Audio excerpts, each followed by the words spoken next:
प्रधानमंत्री नरेंद्र मोदी रविवार को दिल्ली के इंदिरा गांधी इंडोर स्टेडियम में महर्षि दयानंद सरस्वती की 200वीं जयंती के उपलक्ष्य में साल भर चलने वाले समारोह का करेंगे उद्घाटन। महर्षि दयानंद सरस्वती ने 1875 में तत्कालीन सामाजिक असमानताओं से निपटने के लिए की थी आर्य समाज की स्थापना। प्रधानमंत्री नरेंद्र मोदी रविवार को राजस्थान के दौसा में 18 करोड़ रुपए से अधिक की सड़क परियोजनाओं का करेंगे शिलान्यास और लोकार्पण। दिल्ली मुंबई एक्सप्रेसवे के दिल्ली दौसा लालसोट सेक्शन का होगा लोकार्पण। प्रधानमंत्री 247 किलोमीटर लंबे राष्ट्रीय राजमार्ग परियोजनाओं की भी रखेंगे आधारशिला।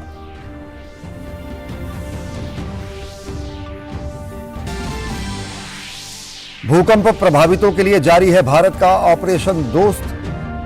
भारतीय वायुसेना के C-17 ग्लोबमास्टर से मदद की एक और खेप गाजियाबाद के हिंडन एयरपोर्ट से सीरिया के लिए हुई रवाना। तुर्की और सीरिया में राहत एवं बचाव कार्य युद्धस्तर पर जारी। मृतकों की संख्या 24,000 के पार, एक भारतीय की भी गई जान। भोपाल में खेलो इंडिया यूथ गेम्स का रंगारंग कार्यक्रम के साथ हुआ समापन। केंद्रीय खेल मंत्री अनुराग सिंह ठाकुर और मध्य प्रदेश के मुख्यमंत्री शिवराज सिंह चौहान ने की खिलाड़ियों की हौसला अफजाई। 13 दिन तक चली प्रतियोगिता में महाराष्ट्र रहा शीर्ष पर।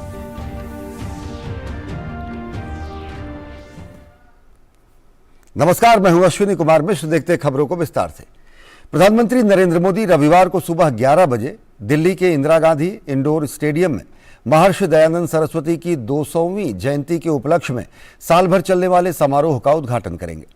इस अवसर पर प्रधानमंत्री उपस्थित लोगों को संबोधित भी करेंगे। महर्षि दयानंद सरस्वती का जन्म 12 फरवरी 1824 को हुआ था। वे एक महान समाज सुधारक थे। उन्होंने 1875 में तत्कालीन सामाजिक असमानताओं से निपटने के लिए आर्य समाज की स्थापना की थी।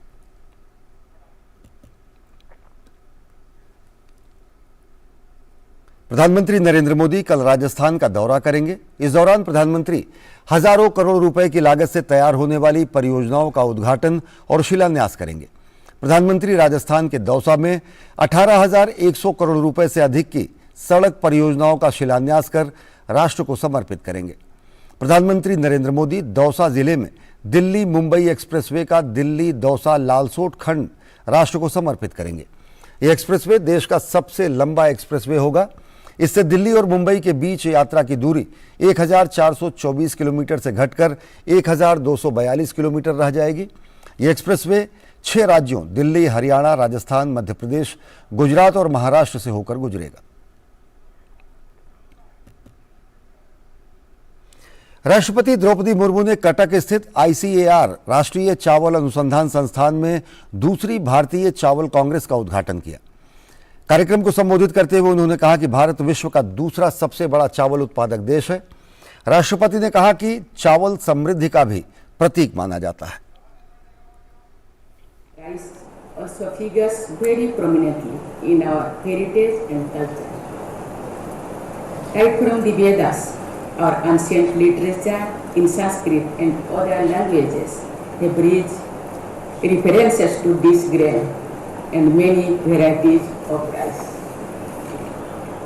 Many rituals and ceremonies of various religions traditions are considered incomplete without akshat, and the undertaken rites, which is smooth and symbol of prosperity and even the wholeness of life.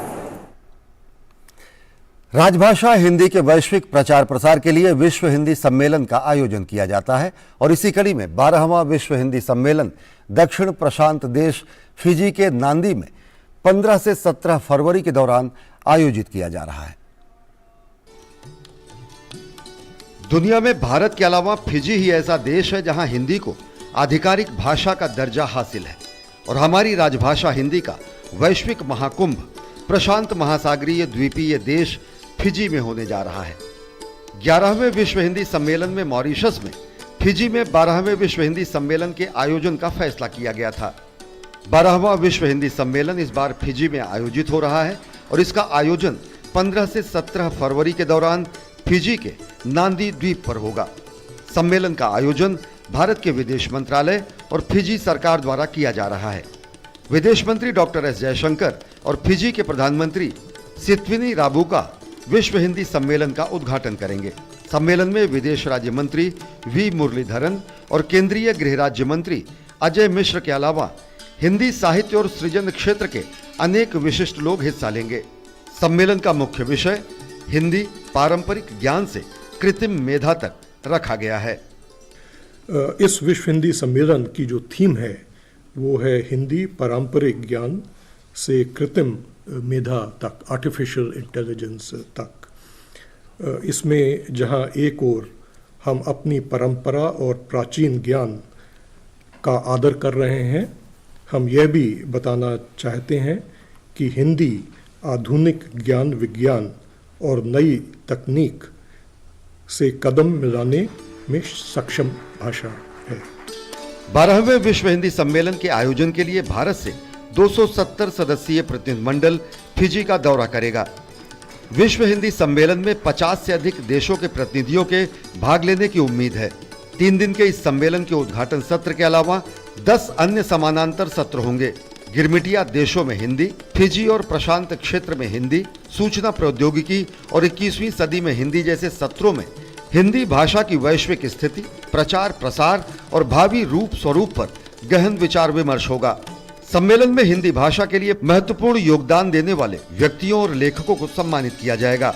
सम्मेलन से इतर विदेश मंत्री डॉक्टर एस जयशंकर फिजी के प्रधानमंत्री समेत अनेक महत्वपूर्ण व्यक्तियों से मुलाकात करेंगे।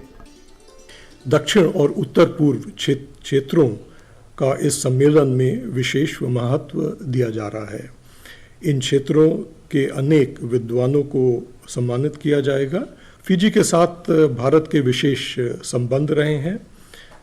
140 वर्ष पहले भारत से हजारों श्रमिकों को फिजी कॉलोनियल पीरियड में ले जाया गया था। विश्व हिंदी सम्मेलन का आयोजन हमारे उन पूर्वजों के प्रति विनम्र श्रद्धांजलि है जिनके कारण हिंदी फिजी में अपना स्थान बनाए हुए है। प्रथम विश्व हिंदी सम्मेलन का आयोजन 1975 में 10 से 12 जनवरी तक नागपुर में किया गया और अभी अपने 12वें पड़ाव पर है। 3 बार भारत में, 3 बार मॉरिशस में विश्व हिंदी सम्मेलन का आयोजन किया जा चुका है और एक बार इसका आयोजन Trinidad Tobago, Suriname, England, America और दक्षिण अफ्रीका में किया जा चुका है। वैश्विक स्तर पर हिंदी का प्रयोग और स्वीकार्यता में साल दर साल और विस्तार होता जा रहा है और विश्व हिंदी सम्मेलनों के आयोजन का मकसद भी हिंदी के वैश्विक स्वरूप को और विस्तार देना है। प्रशांत महासागरीय देश फिजी में विश्व हिंदी सम्मेलन का आयोजन वैश्विक स्तर पर हिंदी के प्रचार प्रसार के साथ ही साथ पूरी दुनिया में हिंदी के गौरव और गरिमा के अनुरूप उसे यथेष्ट स्थान और सम्मान दिलाने का प्रयास तो है ही, साथ ही साथ ये नए भारत के शक्तिबोध, सामर्थ्य बोध, स्वाभिमान बोध, सांस्कृतिक बोध और भाषाई बोध की भी अभिव्यक्ति है। कैमरा पर्सन जगपाल सिंह के साथ अश्विनी कुमार मिश्र, डीडी न्यूज, नई दिल्ली।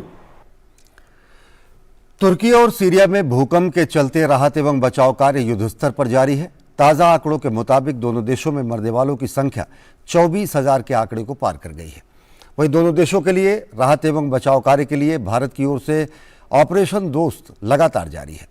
तुर्की में भूकंप के कारण एक भारतीय की मौत की भी पुष्टि हुई है।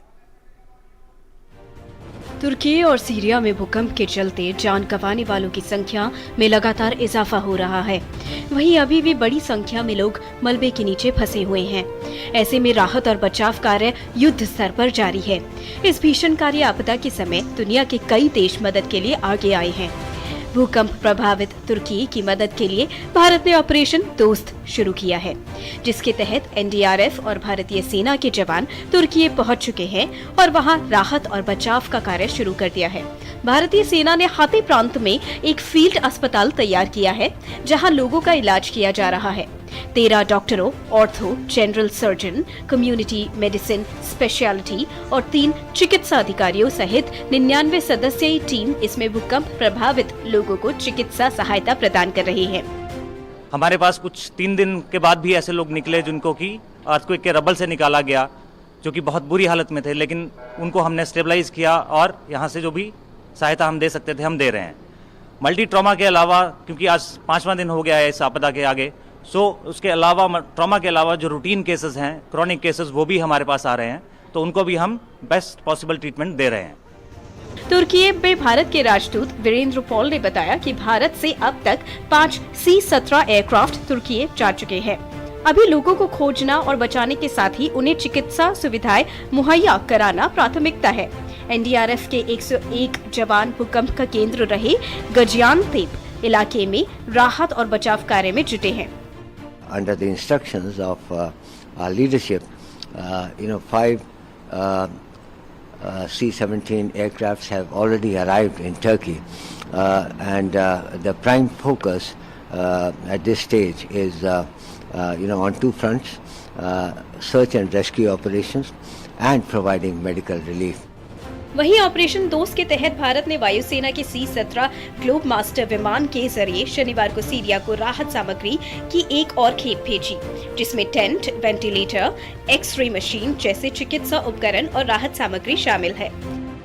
एनडीआरएफ के कर्मी एक एयरफोर्स की C-17 विमान में, ग्लोब मास्टर विमान में राहत सामग्री लोड करते हुए, जिसमें टेंट्स, कंबल इत्यादि और सब्जियां आदि मौजूद हैं। भारत ने ऐसी 5 बड़ी विमानें जो हैवी लिफ्ट एयरक्राफ्ट हैं C-17 ग्लोब मास्टर्स टर्की और सीरिया में भेजी हैं, जिसमें 140 टन का रिलीफ मटेरियल और राहत सामग्री मौजूद है। तुर्की और सीरिया ने कुछ हिस्सों में आए भूकंपों में मरने वालों की संख्या लगातार बढ़ती जा रही है। दोनों देशों में मरने वालों की संख्या 24,000 के आंकड़े को पार कर चुकी है। तुर्की के राष्ट्रपति रेसेप तैयब अर्दोगान ने शनिवार को दियारबाकिर की पूरी तरह प्रभावित क्षेत्रों का दौरा किया।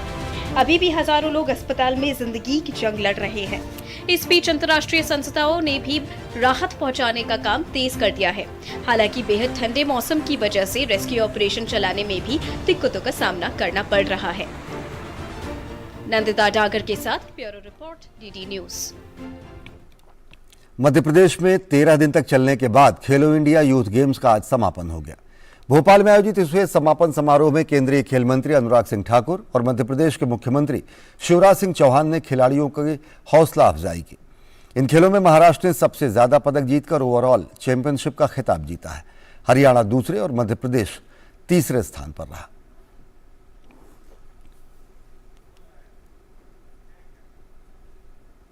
हिंदी समाचारों के इस बुलेटिन में फिलहाल इतना ही। देश और दुनिया की ताजा तरीन खबरों के लिए देखते रहिए डीडी न्यूज। नमस्कार।